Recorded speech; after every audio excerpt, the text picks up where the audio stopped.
2029ஆம் ஆண்டுக்குள் மத்திய மாநில அரசு மருத்துவக் கல்லூரிகளில் கூடுதலாக 10,023 மருத்துவ இடங்கள், 5,000 முதுகலை மற்றும் 5,023 இளங்கலை இடங்களை சேர்க்கும் திட்டத்திற்கு மத்திய அமைச்சரவை ஒப்புதல்.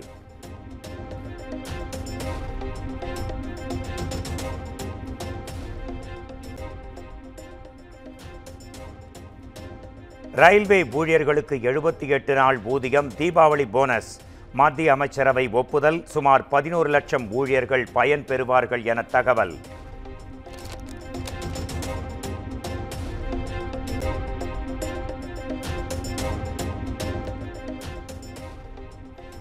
லடாக்கிற்கு மாநில அந்தஸ்து கோரி பொதுமக்கள் நடத்திய போராட்டத்தில் வெடித்தது வன்முறை.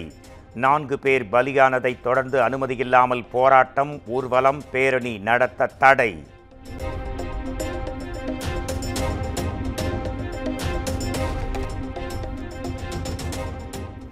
தமிழ்நாடு எரிசக்தி துறை செயலாளர் பீலா வெங்கடேசன் காலமானார். உடல்நலக் குறைவு காரணமாக சென்னை தனியார் மருத்துவமனையில் உயிர் பிரிந்தது.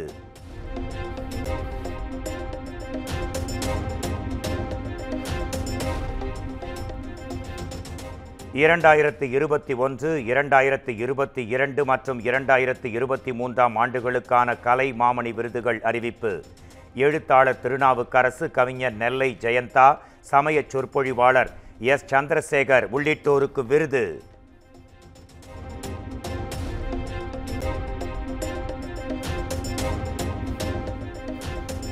நடிகர் விக்ரம் பப்ரு, எஸ்.ஜே. சூர்யா, சாய் பல்லவி, இயக்குனர் லிங்குசாமி ஆகியோருக்கு கலை மாமணி விருது. நடிகர் மணிகண்டன், இசையமைப்பாளர் அனிருத் மற்றும் பாடகி ஸ்வேதா மோகனுக்கும் விருது அறிவிப்பு.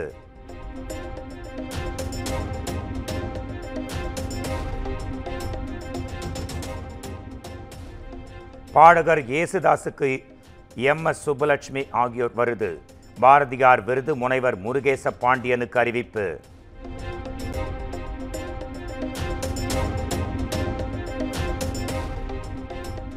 அமமுக பொதுச் செயலாளர் டிடிவி தினகரனுடன் அதிமுக முன்னாள் அமைச்சர் செங்கோட்டையன் சந்திப்பு. சென்னை அடையாறில் உள்ள இல்லத்தில் இருவரும் 1 மணி நேரத்திற்கும் மேலாக ஆலோசனை.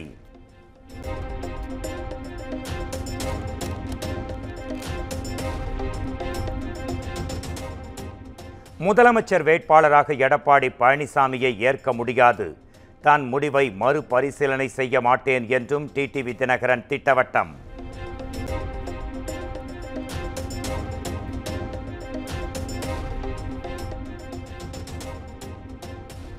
அக்டோபர் 6ஆம் தேதி சென்னை வருகிறார் மத்திய அமைச்சர் ஜே.பி. நட்டா.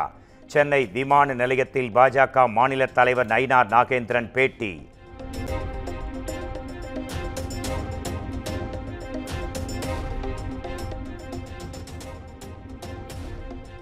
சென்னை கொளத்தூரில் முடிவுற்ற திட்டப்பணிகளை தொடங்கி வைத்தார் முதலமைச்சர் மு.க. ஸ்டாலின். புதிதாக கட்டப்பட்ட மாநகராட்சி நடுநிலை பள்ளியையும் திறந்து வைத்தார்.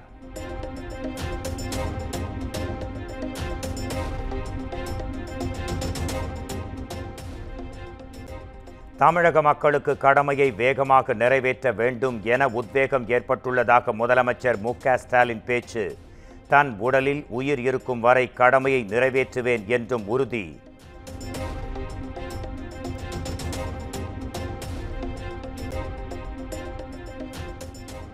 திமுக ஆட்சியில் புதிய திட்டங்கள் இல்லை என அதிமுக பொதுச் செயலாளர் எடப்பாடி பழனிசாமி குற்றச்சாட்டு.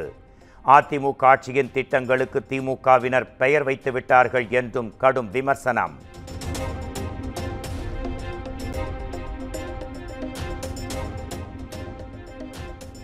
விஜய் பிரச்சாரத்திற்கு விதிக்கப்படும் கட்டுப்பாடுகள் தேவையற்றது என OPS விமர்சனம். கூடும் கூட்டம் வாக்காக மாறுமா என்பது தேர்தலுக்கு பிறகே தெரியும் என்றும் கருத்து.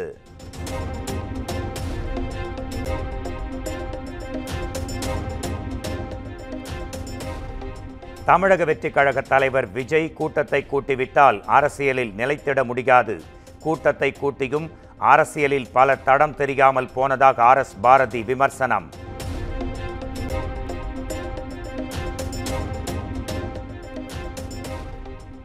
அன்புமணி தரப்பு போலி ஆவணம் மூலம் பெற்ற ஆதாயம் நீண்ட நாட்கள் நிலைக்காது.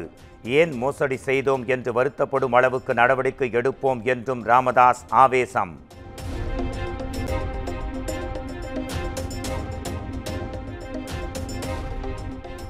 தூத்துக்குடி சிப்காட்டில் தொழிற்சாலையை அமைக்கும் ரிலையன்ஸ் குழுமம் 1156 கோடி ரூபாய் மதிப்பீட்டில் உருவாக இருப்பதாக அமைச்சர் டிஆர்பி ராஜா எக்ஸ் தளத்தில் பதிவு.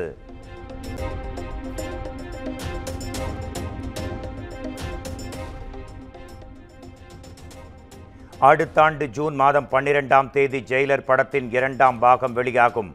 கேரளாவில் படப்பிடிப்பை முடித்துக்கொண்டு சென்னை திரும்பிய நடிகர் ரஜினிகாந்த் பேட்டி.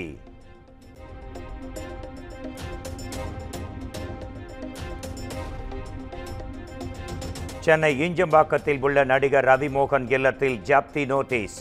வீட்டின் மீது வாங்கிய கடனுக்கு தவணை தொகை செலுத்தாத நிலையில் வங்கி நிர்வாகம் அதிரடி நடவடிக்கை.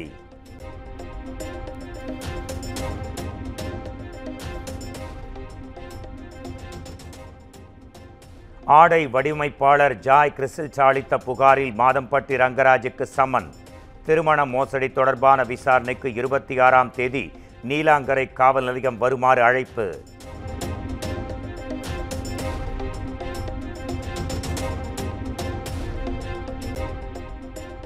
மடப்புரம் கோயில் காவலாளி அஜித்குமார் கொலை வழக்கில் குற்றப்பத்திரிகை தாக்கல் செய்ய அவகாசம்.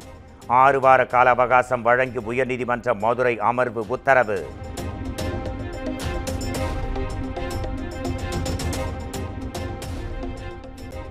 ஆம்ஸ்ட்ராங் கொலை வழக்கை சிபிஐக்கு மாற்றி சென்னை உயர்நீதிமன்றம் உத்தரவு.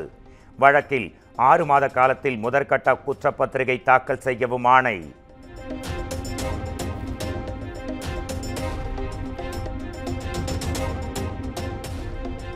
வேலூர் குடியாத்தத்தில் மிளகாய் பொடி தூவி காரில் கடத்தப்பட்ட 4 வயது ஆண் குழந்தை பத்திரமாக மீட்பு. மாதனூர் சாலையோரத்தில் குழந்தையை இறக்கிவிட்டு தப்பிச் சென்ற கும்பலில் ஒருவர் கைது.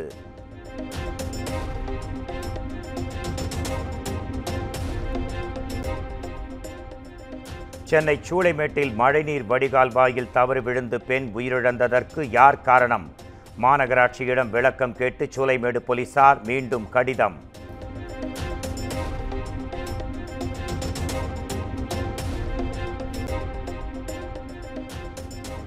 சென்னை கோட்டூர்புரம் காவல் நிலைய விசாரணை கைதி வீடு திரும்பியதும் உயிரிழந்த விவகாரம். காவலர்கள் 3 பேருக்கு ஆயுள் தண்டனை விதித்தது சென்னை அமர்வு நீதிமன்றம்.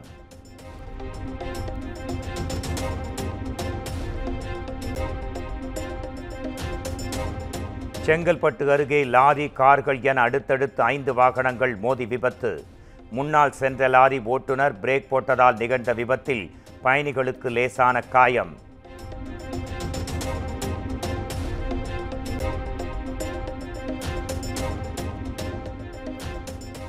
சென்னை ஓஎம்ஆர் சாலையில் உள்ள 3 அடுக்குமாடி கட்டடத்தில் தீ விபத்து.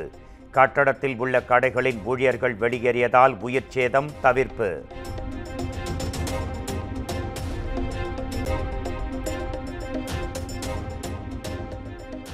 போதைப் பொருள் வழக்கில் ஒரே இரவில் நடன கலைஞர், கல்லூரி மாணவர் உள்பட 10 பேரை தட்டி தூக்கிய போலீஸ்.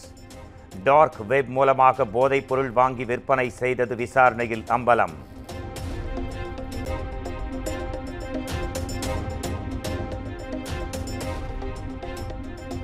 ராமேஸ்வரம் மீனவர்கள் 7 பேரை நிபந்தனைகளுடன் விடுவித்து இலங்கை நீதிமன்றம் உத்தரவு. மீண்டும் கைது செய்யப்பட்டால் 2 ஆண்டு சிறை தண்டனை என மீனவர்களுக்கு நிபந்தனை.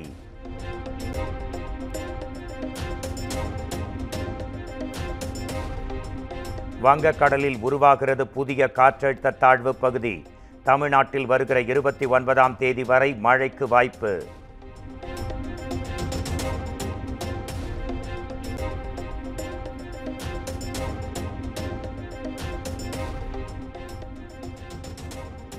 திருப்பதி ஏழுமலையான் திருக்கோயில் வருடாந்திர பிரம்மோற்சவ விழா கொடியேற்றத்துடன் கோலாகலமாக தொடங்கியது.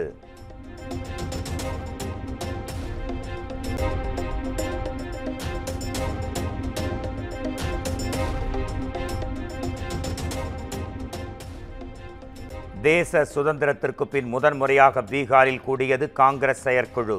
முதலமைச்சர் வேட்பாளர் தேர்வு உள்ளிட்டவை தொடர்பாக ஆலோசனை.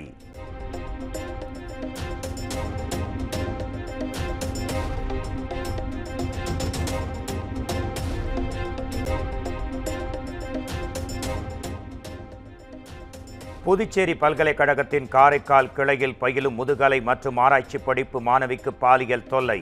வாட்ஸ்அப் மூலம் தன் ஆபாச படங்களை அனுப்பச் சொல்லி வற்புறுத்தியதாக பேராசிரியர் மீது மாணவி ஆடியோ மூலம் பரபரப்பு புகார்.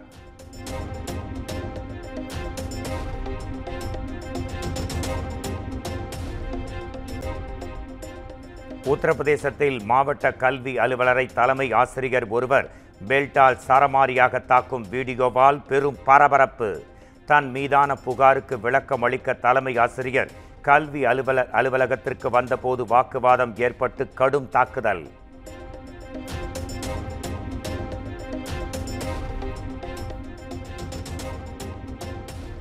டெல்லியில் 15 மாணவிகளுக்கு பாலியல் தொல்லை. தனியார் பொறியியல் மைய இயக்குனர் சைதான் யானந்த் சரஸ்வதி தப்பி ஓட்டம்.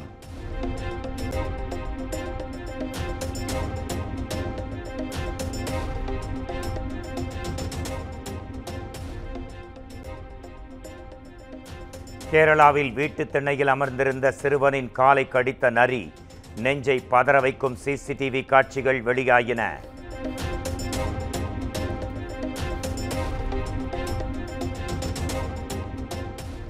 பொன்னியின் செல்வன் திரைப்பட பாடல் தொடர்பான வழக்கில் இசையமைப்பாளர் ஏஆர் ரஹ்மானுக்கு எதிரான உத்தரவு ரத்து. காப்புரிமை வழக்கில் தனி நீதிபதி உத்தரவுக்கு ரத்து செய்து டெல்லி உயர்நீதிமன்றம் ஆணை.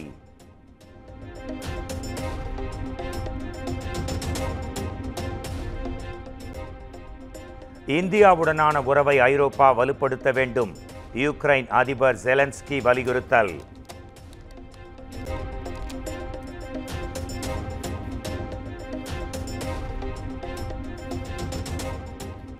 பேங்காக்கில் மக்கள் அதிகம் கூடும் இடத்தில் உள்வாங்கிய சாலை. பதற வைக்கும் வீடியோ காட்சிகள் வெளியாகின.